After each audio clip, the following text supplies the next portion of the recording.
Chris Koronek is a first-year middle school social studies teacher working in a North Chicago suburb. Mr. Koronek has asked instructional expert Jim Knight to observe him and provide feedback on his planning and how to better structure his questioning of students to enhance their participation.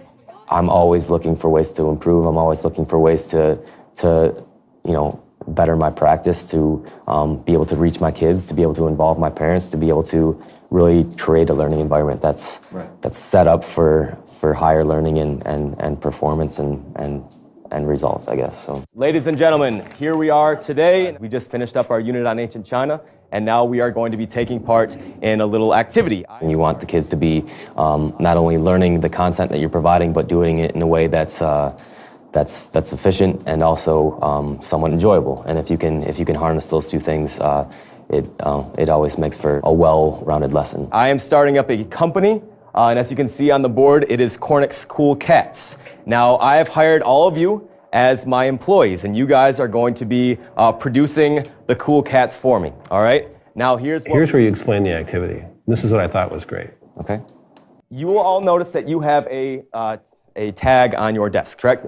Labeled 1 through 10. Now, if we look on our model up here, each person is going to be making a different part of the cat. The first person who has a 1 on their desk is going to draw the head, so you're going to be making the circle for the head. The 2 are going to be making the ears, okay? So, what you did is you drew the diagram, then you pointed out this, you're number 1, you're number 2, you're number 3. Everybody knows exactly what they're doing. And then when you let them loose, there was no chaos whatsoever.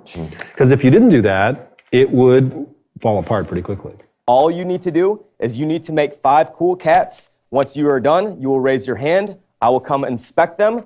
And then afterwards, obviously, since you're working for me, you deserve a payment, right? You have to get paid for your work. And so as a result, I have M&Ms as the payment, which you will get. Okay, and go.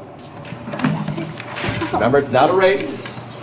All I need is the product, okay? Do you like the curves or the boxes? I like the curves. All right, we'll go with the curves. I like the curves. What is this? Look at the nose. Once they finish, I'll stop the clock and see what our time was. Who's for? To finish up, it took us 2 minutes and 44 seconds that time, okay? Now, we are gonna do this again. As a business owner, that production's a little too slow for me. So, here's the deal. It is a competition.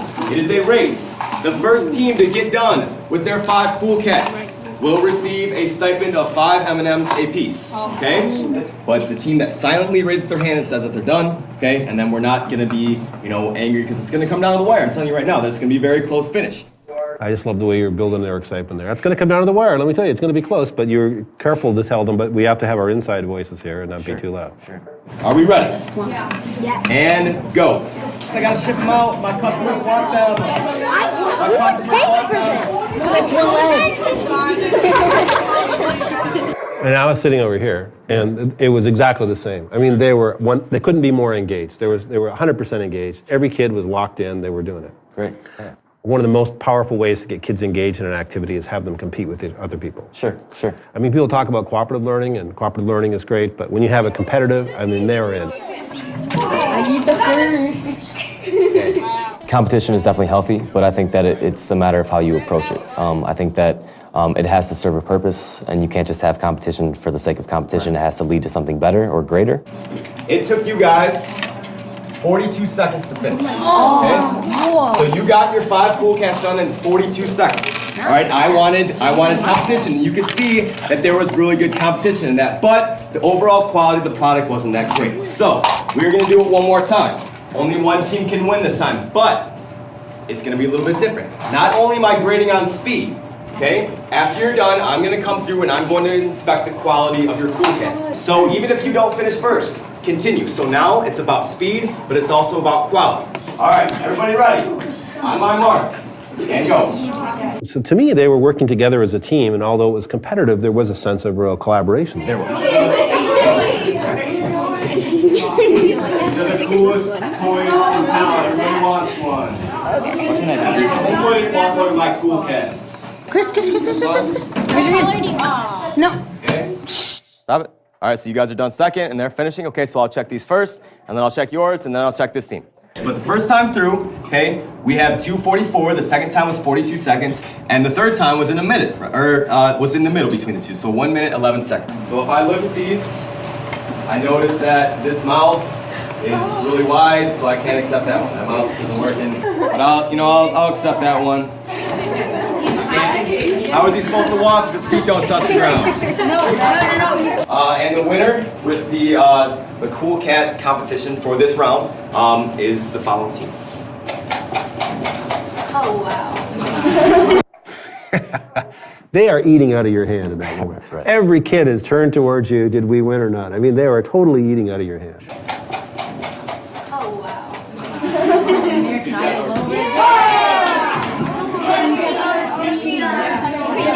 What you guys just did is you took part in 3 different economic systems. We're going to go through all 3, and then we're going to determine which time you guys went through the assembly line and which model of the economic system you guys did. All right. So the first type is the market economy. And this type of economy, the decisions are made by the individuals, meaning that it's based on trade and competition.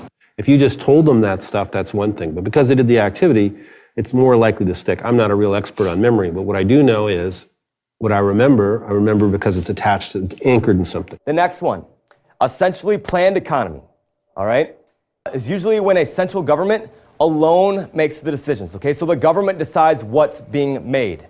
The last one, mixed economies. Now this is a combination of the free market, but it also has a limited government involvement to it. Let's go back to the first round. Which of these 3 types of economic systems do you guys think you did? Yeah, Danny. Okay, why? There was no incentive to work harder because there was nothing saying that you need to get this done fast. You just need... Exactly, because you knew that when you were done, you were gonna get paid, right? You make your cat, you get paid, and that's it. So there's no incentive, perfect. Those kids will always remember that little game they did with the Cool Cats. And the critical thing is for them to make sure they stick it with the different types of economies. That they remember first activity, second activity, third activity, here's what they're like. So I had a thought about maybe one way you could even make the connection more. Sure, I love Is that okay? Yeah, of course. All right. And so what we're going to do is we're going to look at the defining characteristics of different types of economy. And then you say, okay, in the first one, how efficient was it? Well, it wasn't very efficient. So was it efficient? You'd probably say efficient. No. And you even say, what do you think? Let's hear some opinions here. Tell me, do you think that was efficient? Was it the most efficient one? They say, no, it took us 2.5 minutes. And you go through each of these things. Okay, what was the incentive? Everybody's going to get paid. There's no big deal. So there isn't really an incentive here. Okay, was there control? Not, and you go all the way through. And then you go to the second one. Okay, and the second one, how was the efficiency? Well, we got it done pretty quickly. They did. And so they fill in the little diagram with you, and you have a conversation about every box, and you fill it in. And then you come back and you say, okay, this one, this is what's called, is it free economy? A market economy, yeah. Market economy. And then in the second one, we talked about a Command economy. command, and then we have mixed. Yep. And I think if they filled that in, my sense is it might deepen the stickiness. It not only keeps students on the same page, but it allows them to really critically think about what of these characteristics, having them individually laid out, you can go one by one and then really kind of piece out and then formulate some conclusions based on the lead up to it. Right? So if we had to guess about which economic system fit China, which one? If we had to just take a stab, yeah? I think it's the market economies because it seems like they do everything so fast and like So it's all about mass production, right? Getting everything out, shipping it over. Now, if you said all 3 of these, you would probably be correct because China is very unique because it's a mixture of all 3 types.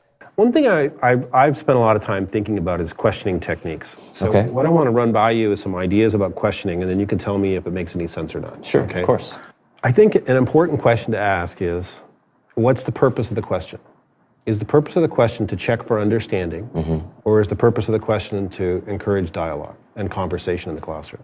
If the purpose of my question is to check for understanding, then I would use right or wrong questions and close-ended questions. Okay. And close-ended means that they can't go on forever. There's a point where they've answered the question. Sure. An open question is one that you can answer it forever. Okay. If I said, what's your favorite town in Michigan?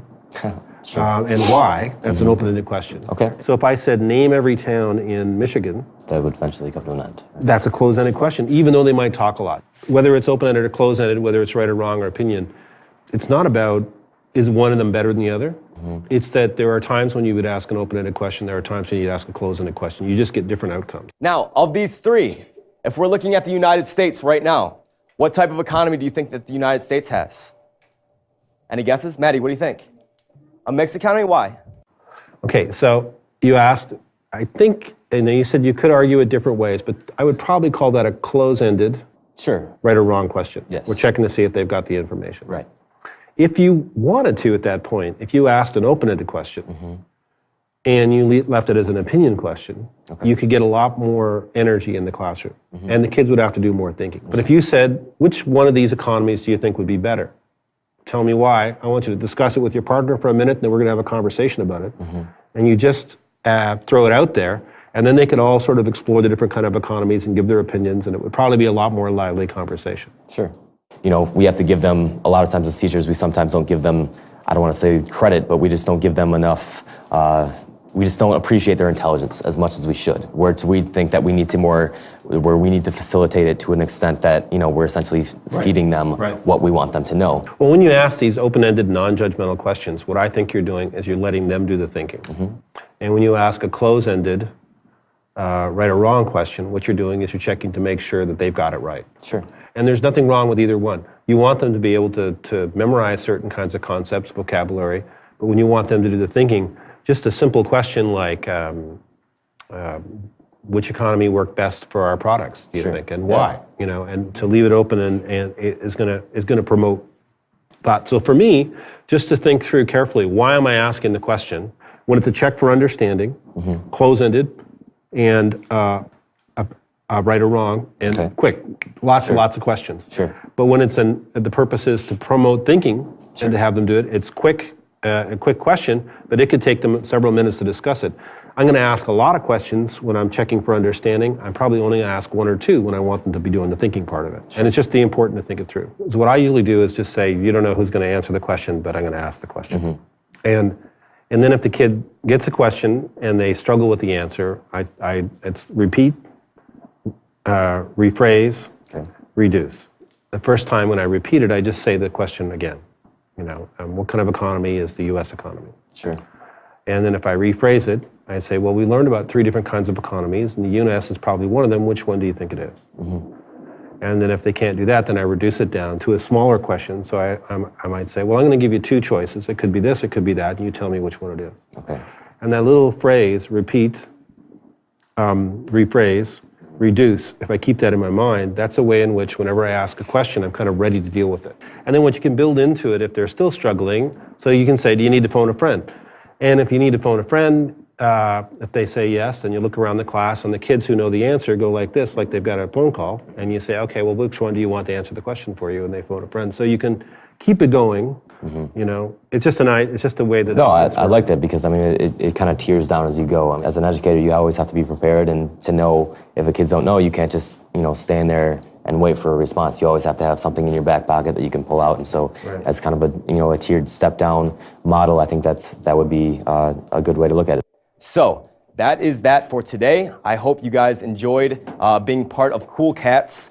I think that you were very hard workers, and I appreciate it. I just loved watching the whole thing. I loved how into it the kids were, how much fun and energy there was, and I often say, well, would I want my kids to be in that class if they were at this school? And I would absolutely love for them to be in the class. I thought it was just a joy to watch the whole darn thing.